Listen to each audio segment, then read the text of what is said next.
Concept of attrition system and PNP retirement benefits. There are two types of recruitment of the PNP. First, attrition quota and regular quota. An attrition quota, siya yung nag-re-recruit para palitan ang mga sumusunod. Nag-awol, namatay sa serbisyo,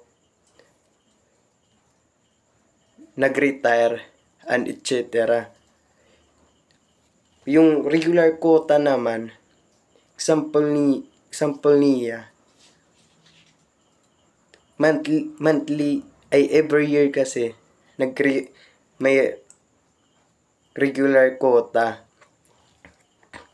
Example niya, kung ang yung isang police station nagkukulang ng mga pulis,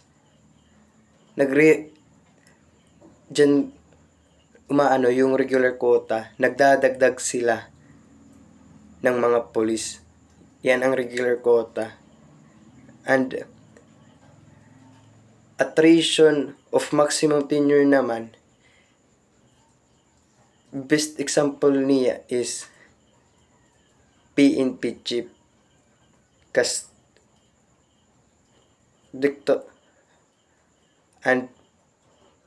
Director of directorial staff.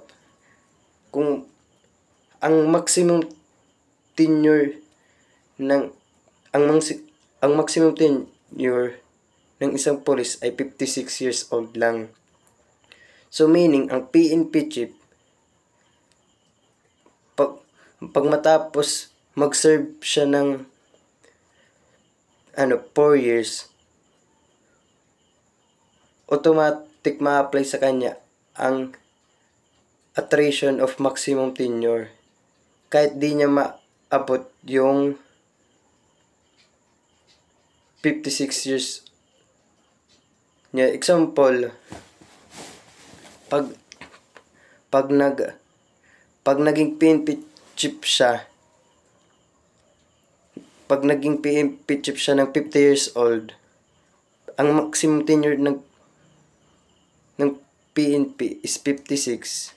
Kasi naging chief PNP siya 50 years old, magsiserve siya ng 4 years, so meaning magiging 54. Di pa siya pasok sa 56, di pa siya umabot ng 56. Maano siya yan,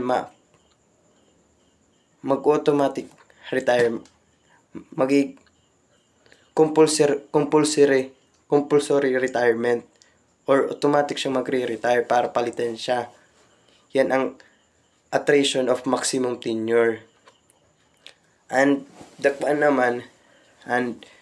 PNP retirement benefits is monthly pay based of the